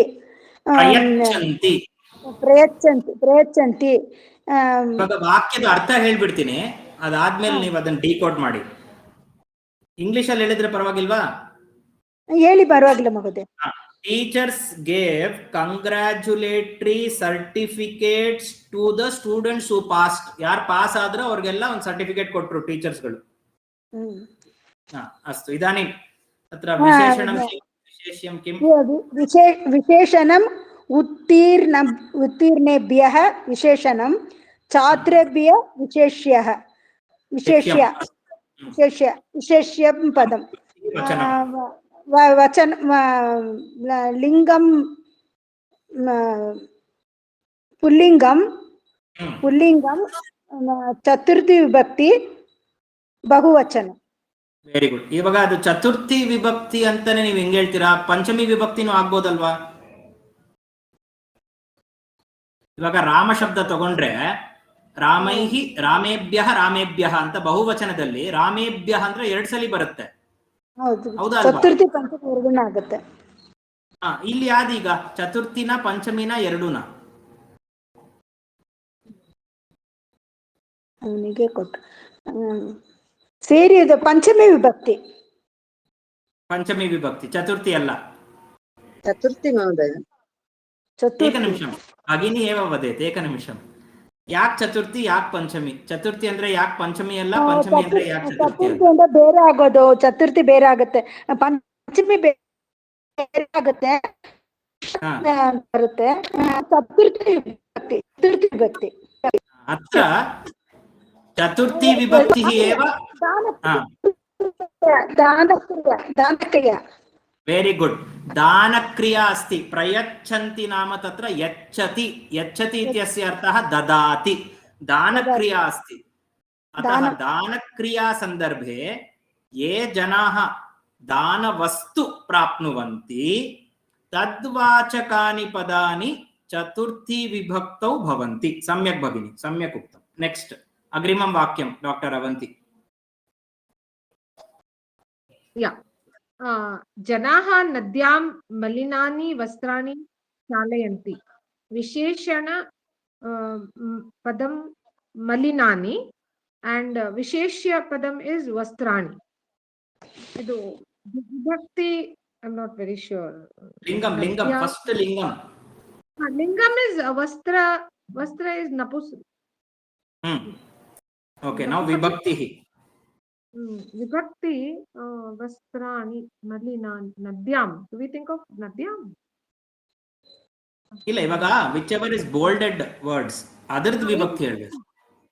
ಮಲಿನಾನಿ ವಸ್ತ್ರಾಣಿ. ಓಕೆ, ವಾಕ್ಯದ ಅರ್ಥ ಆಯ್ತಾ? ವಾಕ್ಯ ಅರ್ಥ ಆಯ್ತಾ? ಹೌದು. People went to the river and that dirty clothes they are washing. ಅದೇ people wash their dirty clothes in the river ಇತಿ ವಾಕ್ಯಸ್ಯ ಅರ್ಥಃ. ಸಾಧು. In the river, no in the river. So ಮಲಿನಾನಿ ನದ್ಯಾಂ ಇತಿ ಸಪ್ತಮಿ ವಿಭಕ್ತಿ. ಸಪ್ತಮಿ. ಹಾ, exact. Okay, so that is the same thing. ಮಲಿನಾನಿ ಅಂಡ್ ವಸ್ತ್ರಾಣಿ ಸೇಮ್ ಅಂದ್ರೆ ಸಪ್ತಮಿ ವಿಭಕ್ತಿ. It will come. ಸಪ್ತಮಿ ಅಂದ್ರೆ in clothes, in dirty clothes. No. Okay. So it is Malinani Vastrani, dirty clothes. Dvitiya vibhakti. कर्मपदम् अस्ति अत्र, अतः द्वितीया विभक्ति. पुनश्च फलं शब्द, वस्त्र शब्दः. वस्त्रं वस्त्रे वस्त्राणि, वस्त्रं वस्त्रे वस्त्राणि. केवलं वस्त्राणि इति प्रथमा विभक्तौ भवति, द्वितीया विभक्तौ भवति.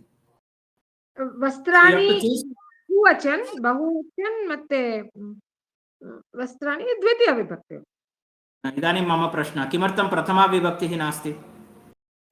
Oh, same thing. Vastrani. Okay. Yeah.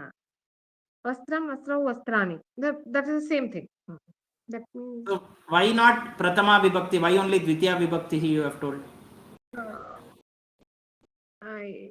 Because that Malinani is also in Dvitiya is what I thought.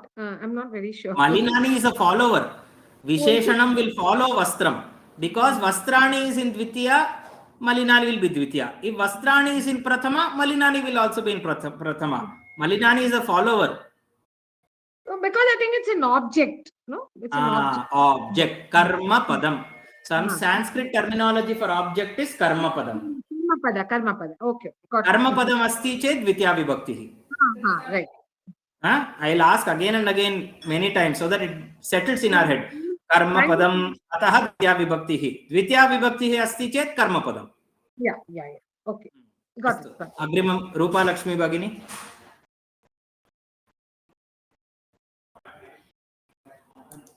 Mute मध्ये अस्ति भवती. रूपालक्ष्मी भगिनी.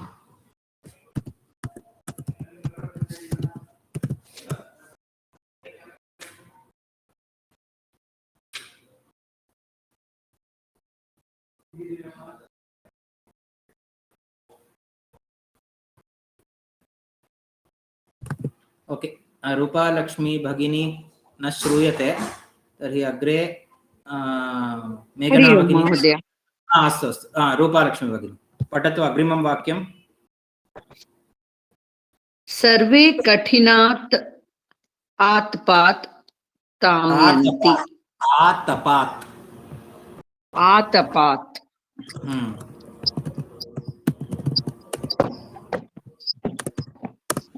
आदौ वाक्यस्य कः अर्थः इति पश्यामः. आतपः इत्यस्य कः अर्थः? बिसिलु. बिसिलु, ताप. ಒಂದು ಅರ್ಥ ಇದೆ ಬಿಸಿಲು, ಸೂರ್ಯನ ಪ್ರಕಾಶ. ಇನ್ನೊಂದು ಪ್ರಕಾಶ. ಬಿಸಿಲು ಅಂದ್ರೆ ಆತಪಃ.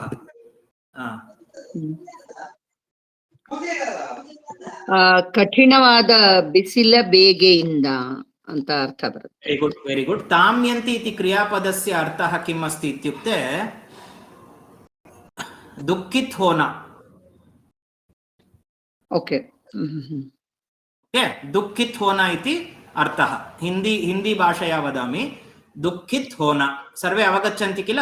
दुःखित होना, टू बिकम सैड. ताम्यन्ति. Okay, means can we tell suffer, ಬಳಲಿದರು? तदेव.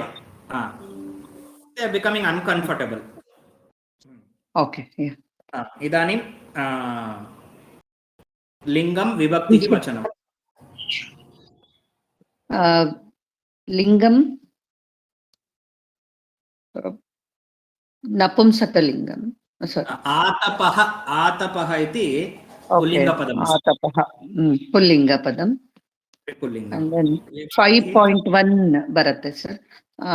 ಪಂಚಮಿ ವಿಭಕ್ತಿ ಏಕವಚನ. Very good. किमर्थं पंचमी विभक्तिः अस्ति अस्मिन् वाक्ये? ಇಂದ ಅಂತ ಬರುತ್ತೆ ಅಲ್ಲ, ಅದರಿಂದ.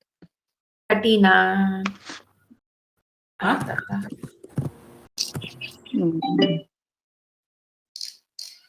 किमर्थं पंचमी विभक्तिः अस्ति अत्र? ಲೈಕ್ ತಾಮ್ಯಂತಿ ಬರುತ್ತೆ ಅಲ್ಲ, ಅದರಿಂದ. So one new ಹೊಸ ವಿಷಯ ಒಂದು ಹೇಳ್ತೀನಿ. With that we'll do one more round. I think one more chance for Sharath, Radhika and Nagaratna, and then we will end today's class. Panchami vibhaktihi we use when we have to express the cause, reason for something. So what is the reason for their finding uncomfortable? It is that blazing heat. Whenever we have to express reason, we can use two vibhaktis to express reason for anything. One is tritiya vibhakti and other is panchami vibhakti. Both we can use to express reason. Kathinat atapat aham adya bahihi na gacchami. Kathinat atapat adya margeshu vahanani na prachalanti. दुष्टात् मार्गात्. गर्तः इत्युक्ते whole. गर्तः.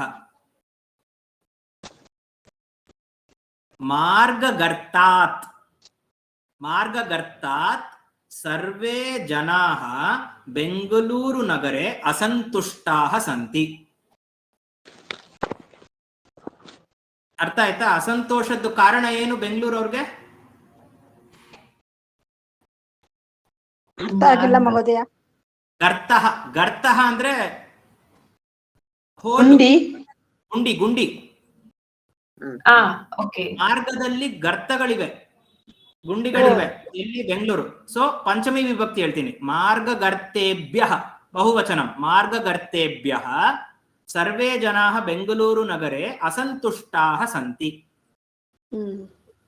So what is the reason for असंतोषः of Bengaluru जनाः? गर्ताः. अतः तत्र पंचमी विभक्ति मार्गगर्तेभ्यः. किमर्थम् अहम् अद्य बहिः न गच्छामि? ಬಿಸಿಲಿಂದ ಎಲ್ಲಿ ಕಾರಣ ಹೇಳ್ತೀವೋ ಆ ಪದವನ್ನು ಪಂಚಮಿ ವಿಭಕ್ತಿಯಲ್ಲಿ ಬರಿಬೇಕು ಸಂಸ್ಕೃತ ಭಾಷೆಯಲ್ಲಿ. ಕಠಿಣಾತ್ ಆತಪಾತ್ ಅಹಂ ಬಹಿಃ ನ ಗಚ್ಚಾಮಿ. ಆದ್ರೆ ಸಾಧನವಿದ್ದರೆ ತೃತೀಯ ವಿಭಕ್ತಿ ಅಲ್ವಾ ಮಹೋದಯ? ರಾಧಿಕಾ ಭಗಿನಿ, ತೃತೀಯನೂ ನಡೆಯುತ್ತೆ, ಪಂಚಮಿನೂ ನಡೆಯುತ್ತೆ. ಕಾರಣ ಹೇತು, ಕಾರಣ ಹೇಳಕ್ಕೆ ಎರಡು ವಿಭಕ್ತಿ ಪ್ರಯೋಗವನ್ನು ಮಾಡಬಹುದು. ಅಲ್ಲ, ತೃತೀಯ ಸಾಧನವಿದ್ರೆ ತೃತೀಯವ ಅಂತ. ತೃತೀಯಗೆ ಇವಾಗ ಸ್ಟಾರ್ಟಿಂಗ್ ಅಲ್ಲಿ ನಿಮ್ಗೆ ಒಂದೊಂದು ವಿಭಕ್ತಿಗೂ ಒಂದೊಂದು ಅರ್ಥನೇ ಹೇಳ್ಕೊಟ್ಟಿರೋದು. ಈಗ ಒಂದೊಂದು ವಿಭಕ್ತಿಗೂ ಒಂದೊಂದೊಂದೇ ಅರ್ಥ ಇಲ್ಲ, 3-4 ಅರ್ಥಗಳಿದೆ. ಈಗ ಹೊಸ ಅರ್ಥ ಎಲ್ಲಿ ಸಪರೇಷನ್ ಆಗಿತ್ತೋ ಅಲ್ಲಿ ಪಂಚಮಿ ಅಂತ ಹೇಳಿದ್ವಿ. ವೃಕ್ಷಾತ್ ಫಲಂ ಪತತಿ, ವೃಕ್ಷಾತ್ ಪತ್ರಂ ಪತತಿ, ಸಪರೇಷನ್ ಫ್ರಮ್ ಅಂತ. ಈಗ ಹೊಸ ಅರ್ಥ ಹೇಳ್ತಾ ಇದ್ದೀನಿ. ಏನು? ಕಾರಣ, ಹೇತುಹು. ಅದಕ್ಕೂ ಪಂಚಮಿ ಮತ್ತೆ ತೃತೀಯವನ್ನು ಬಳಸ್ಬೋದು.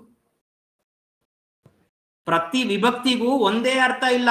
1, 2, 3, 4, 5, 6, 7, 8 ಅರ್ಥಗಳಿದೆ. ನಾವು ವಾಕ್ಯ ನೋಡಿ, ಸಂದರ್ಭ ನೋಡಿ ಯಾವ ಅರ್ಥದನ್ನು ಬಳಸಿದ್ದಾರೆ ಅಂತ ನಾವೇ ಊಹಾ ಮಾಡ್ಬೇಕು.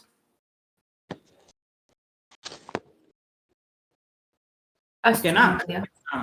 तर्हि इदानीं समयः अतीतः. तर्हि एतावत् पर्यन्तम् अस्माभिः पठितं. तत् किञ्चित् अहम् अभ्यासकार्यम् अहं दत्तवान्. तदेव अस्माकम् अभ्यासकार्यं भवतु. यद् मया गणे सूचितम् आसीत् तदनुसारमेव भवन्तः किञ्चित् संख्यावाचकपदानाम् अभ्यासं कुर्वन्तु. तदेव पेज् नंबर 25, 26, 27 ನಮ್ಮ ಪರಿಚಯ ಗ್ರಂಥದಲ್ಲಿ that is what is there relating to numbers. You practice and then again we will revise in our class in the next week. Any other question?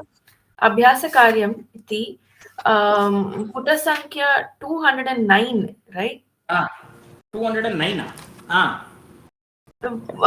प्रथम अर्चिसु अर्चित् 209 कस्मिन् ग्रन्थे? कन्नड पुस्तके. प्रवेश वा परिचय वा?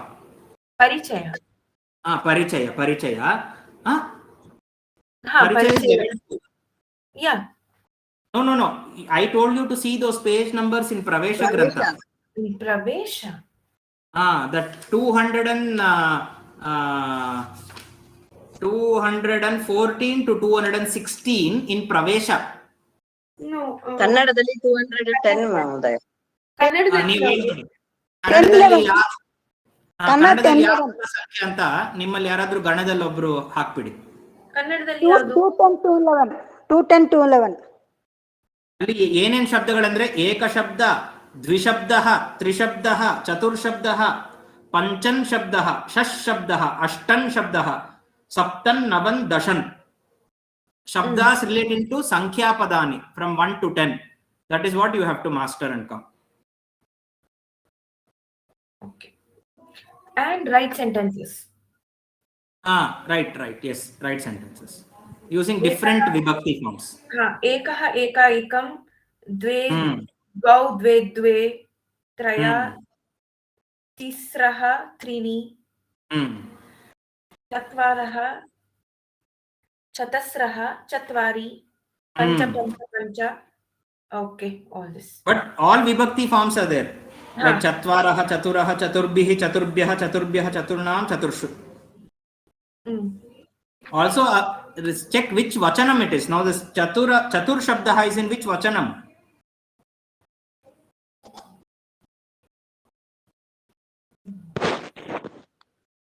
Nityam bahuvachanantam. द्वे तृतीया चौथी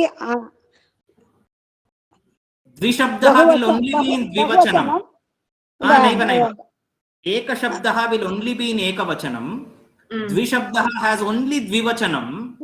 Trishabdah has only bahuvachanam. From 3 to 10 it will only be bahuvachanam. Okay. लिंगभेदम् अस्ति. लिंगभेदः अस्ति, वचनभेदः अस्ति.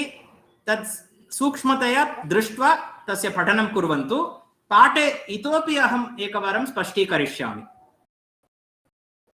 वचनं लिङ्गम् अस्ति, बहुवचने वचनं लिङ्गम् अस्ति. Study with means see closely and study, and then I don't want to extend. I'll end the class with prayer. Om sarve bhavantu sukhinah, sarve santu niramayah, sarve bhadrani pashyantu, ma kaschit dukkha bhag bhavet. Om shanti shanti shanti. Harihi om swasti.